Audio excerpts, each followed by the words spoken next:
Welcome back. I'm so excited to bring you another recipe with DC Meats. I am going to be doing bone-in ribeye steaks. So these are 21-day dry-aged, grass-fed, grain-finished, gorgeous marbling on this.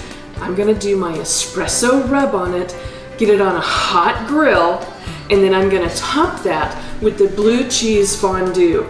Kind of a couple of different twists from your average fondue, so you really want to stick around and watch how I do all of this. I'm going to put it over the top of, again, another unique recipe with my broccoli stem and pea puree, some blackened carrots. So keep watching and let's get cooking.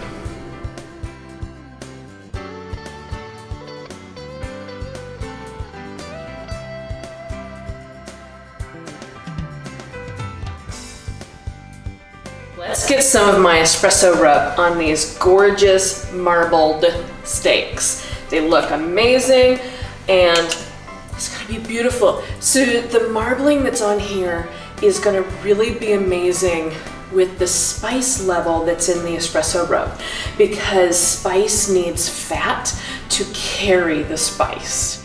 But you really want these to be room temperature, because with the bone in, it has a hard time cooking the meat with that cold bone if it just came out of the fridge. So it's really important. You want to bring that up to room temp. And then pat it dry with paper towels, and then I'm going to go in and rub my espresso rub on here. And it's because it's a rub, you do want to get quite a bit on there. So you can see how much I'm kind of doing. And then I'm actually going to get in there after I do both, because I want to keep my hand clean. I'm actually going to get in there and rub it on all four sides. On the DC Meats bone-in ribeye, seasoned with my espresso rub, and that's just kind of resting for a few minutes. Broccoli stem and pea puree. And I want to start with a little bit of olive oil, and then some diced onion, and watch my other episodes, you know, we always want to season each layer. So I'm just gonna add a pinch of salt and some fresh cracked pepper. Maybe manage my heat. And all I'm gonna do is just soften these. And the other thing that I did is, this is a great way to use the stem. So we always love, everybody loves to use the flowerets. So what I did was, I cut off my flowerets because I can roast those and enjoy them as a side veg. This is a great way to use this part, because so many times this much gets thrown away of all the heads, and it's so easy to just take that and dice it down just into some small chunks. That's all we're doing. And I'm going to actually put those in a little bit of chicken stock, and we're going to puree them down. It's going to be beautiful, delicious. I'm going now in with some minced garlic, and because I'm going to puree this whole thing, I didn't fine mince it. I'm not being real particular on the sizes here. So after about 30 to 60 seconds, because it's a little bit bigger, you might need more like 60 seconds than 30, I'm going to deglaze with some wine. And I just want a dry white wine here, so perfect. Not a lot, but just deglazing. So that was more than I needed. Just need probably a couple of tablespoons in there to deglaze, and then I'm gonna let that completely cook out the alcohol. So once that's almost dry, then I'll go in and add my broccoli stems. And then cover it. I've got chicken stock here, and all I'm gonna do is just enough to cover the broccoli stems. Now, some people will want to steam this, and that's perfectly fine, you can do that. But what I'm gonna do is I'm gonna keep the liquid that I cook it in, and I'm gonna use that as the pureeing liquid as well. So one of the things about green vegetables, if you want to really preserve that green, a lid over the top, like when you steam vegetables, and we all know steaming is absolutely the best, with healthiest. But if you put a lid over it, it has a certain gas that green vegetables emit, and then they turn an off color. The way that you can help this is by blanching them to set the color and then steam them. But again, multiple steps and certainly doable, just not what I'm gonna do today. So that's about reduced almost down. It's reduced by half. I'm just gonna let it go a little bit further and then add in those. So keep watching and you'll see the rest of how I put this all together. Okay, now that that has evaporated, it's almost dry, I'm gonna add in my broccoli stems with just a pinch of salt, because it helps to release some of the moistures. And then give that a little stir, and I'm gonna add in now my chicken stock.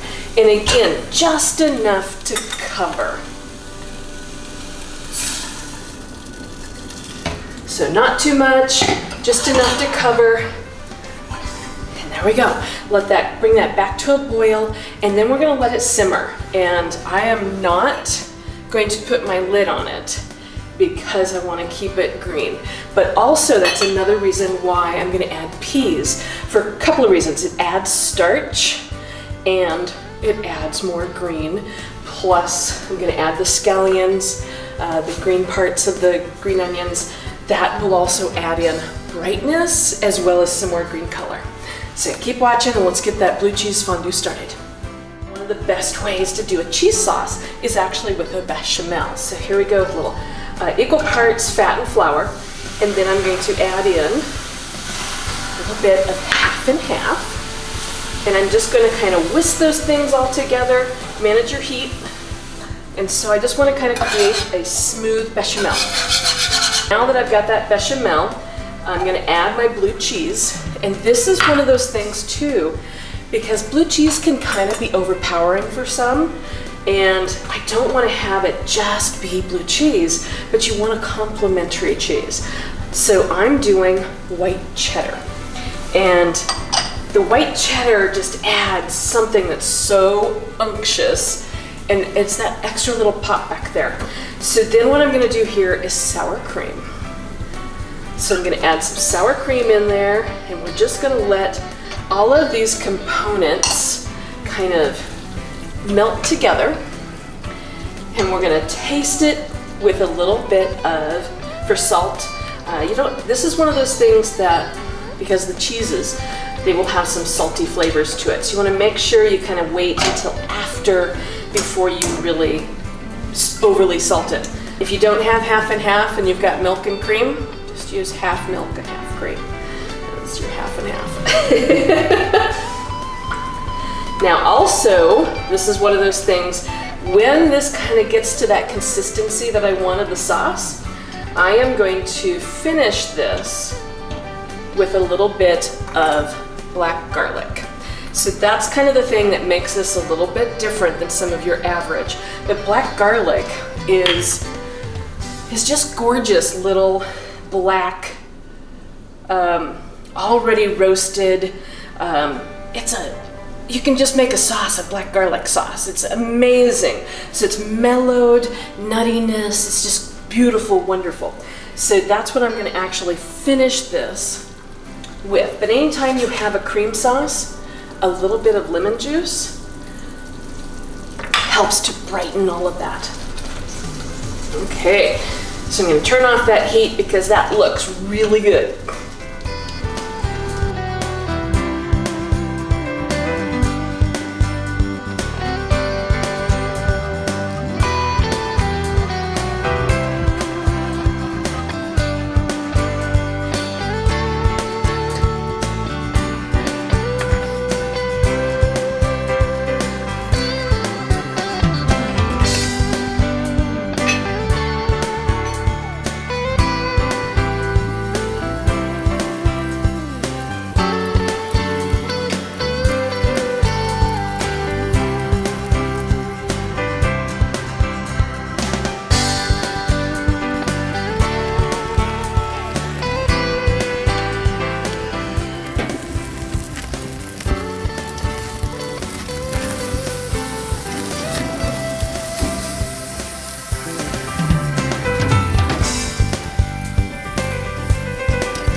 We have got our bone-in ribeye from DC Meats, that 21-day dry-aged, grass-fed, grain-finished. It's highly valued by those of us in the culinary world. So Charolais beef is wonderful. And DeBrucker is the first to offer 100% Charolais beef direct to the customer.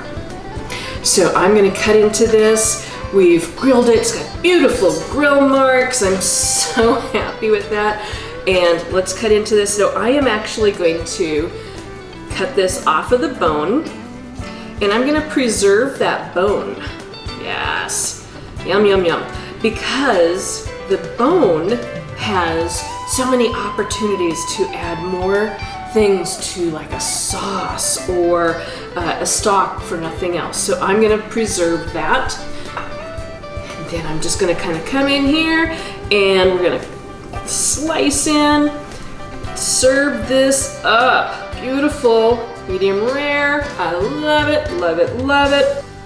If you want to have a beautiful, wonderful flavored beef, this is your amazing opportunity to get in on some of this. For convenience, DC Meats offers a subscription box that is curated with quality selections of Charolais beef and delivered directly to you every 2 months. So it's a beautiful opportunity to get on into some of this wonderful Charolais beef. So what I'm gonna do here is just kind of slice this up, and I am going to, this is enough to serve with both of these steaks. It's enough to serve 4 or 5 people. So I'm gonna actually do just a little bit of my, look at when I used a high-speed blender and just pureed all of that down, but isn't that gorgeous? And it's from stuff that a lot of people just throw away. So I am going to, in here, and I'm gonna make a little bit of a swish, and I'm gonna get my plates ready for my family. Go in here, add in some of these slices. I always like to go in 3s. It's a design thing. And the odd numbers. Check out these gorgeous blackened carrots. So I did these on the grill as well. And you're probably wondering, why is she doing carrots? Here's something that's really fun. So carrots and coffee are aligned on a molecular gastronomy level. So when you do like my espresso rub on a steak, it's gorgeous to pair it with some carrots. If you want to be really fancy, you can rub those in some of the espresso rub as well. And then we're going to go in with that black garlic blue cheese fondue. And I added a little bit of lemon juice to it and just made it absolutely pop. I absolutely love this recipe. And remember, it will be included in the link below, so you can easily get this recipe. And I'm just gonna go right over that. And then, because I want just a little bit of pop, I've saved some scallions here, some fresh chopped scallions. So there you have my DC Meats bone-in ribeye done with my espresso rub over a broccoli and pea puree and blackened carrots with a black garlic blue cheese fondue. Okay, I need to get in there and get me a little taste. First, I'm gonna do it with just the ribeye. That espresso rub goes so well with all of that beautiful marbling on that DC Meats bone-in ribeye. Now I gotta try it with some of this blue cheese fondue.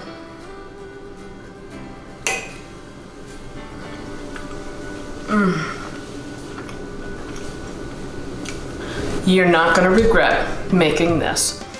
Catch me next time, and I'll be cooking up some more wonderful 100% Charolais beef from DC Meats.